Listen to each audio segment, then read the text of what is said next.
আমি যখন নতুন বিদেশ আসি একটা সেকেন্ড হ্যান্ড ফোন নিয়ে আসছিলাম। 5,000 টাকা ফোনের দাম ছিল। আজকে আমার বিদেশের লাইফ 4 বছর। আজকে আমার কাছে দুইটা ফোনের দাম প্রায় 1.5 লাখ টাকা প্লাস। তো কথা হচ্ছে, এই যে প্রবাসে আসার সময় 5,000 টাকা দামের একটা ফোন নিয়ে আসছিলাম, আমি কি কখনো কল্পনা করছিলাম যে আমি বিদেশে আসার পরে 1.5 লাখ টাকার উপরে ফোন ইউজ করবো?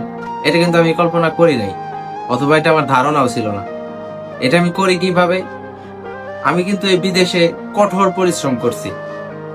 এখন কে কতটুকু বিশ্বাস করবেন সেটা আমি জানি না।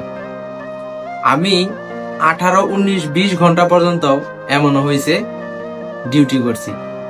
18, 19 ঘন্টা। শুধু যে আমি এখানে শো অফ করি বিষয়টা কিন্তু এরকম না।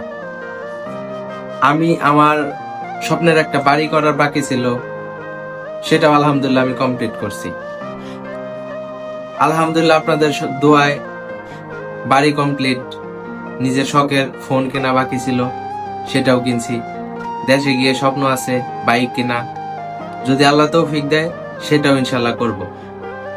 এই যে এত কিছু আলহামদুলিল্লাহ এই ছোট্ট বয়সে পাইছি, এগুলা সত্যি আল্লাহর প্রতি প্রশংসা করে শেষ করার মতো না।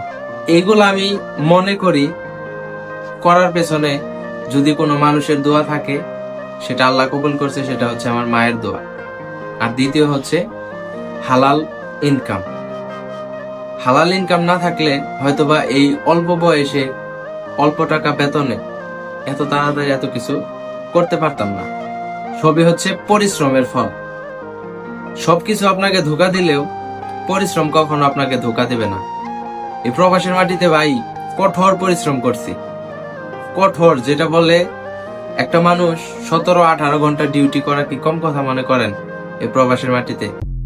আমি টানা 3টা বছর প্রবাসের মাটিতে 16, 17, 18, মানে আমার ডিউটির লিমিটই হয়েছে এরকম, মানে সর্বনিম্ন যদি করতাম 16 ঘন্টা। তো আলহামদুলিল্লাহ এত কিছু পরিশ্রম করার পরে আজকে আমি এই পর্যন্ত।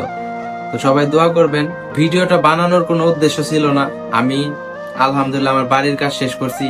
কখনো কোনো ভিডিও আমি দেই নাই কাউরে, যে আজকে আমার বাড়ির কাজ এই পর্যন্ত হইলো। এটা বলার মূল কারণ হচ্ছে একটাই, যারা নতুন আসতেছেন তারা যেন ভিডিও থেকে শিখতে পারেন। আমি 17, 18, 19 ঘন্টা পর্যন্ত ডিউটি করছি, আপনি কেন পারবেন না?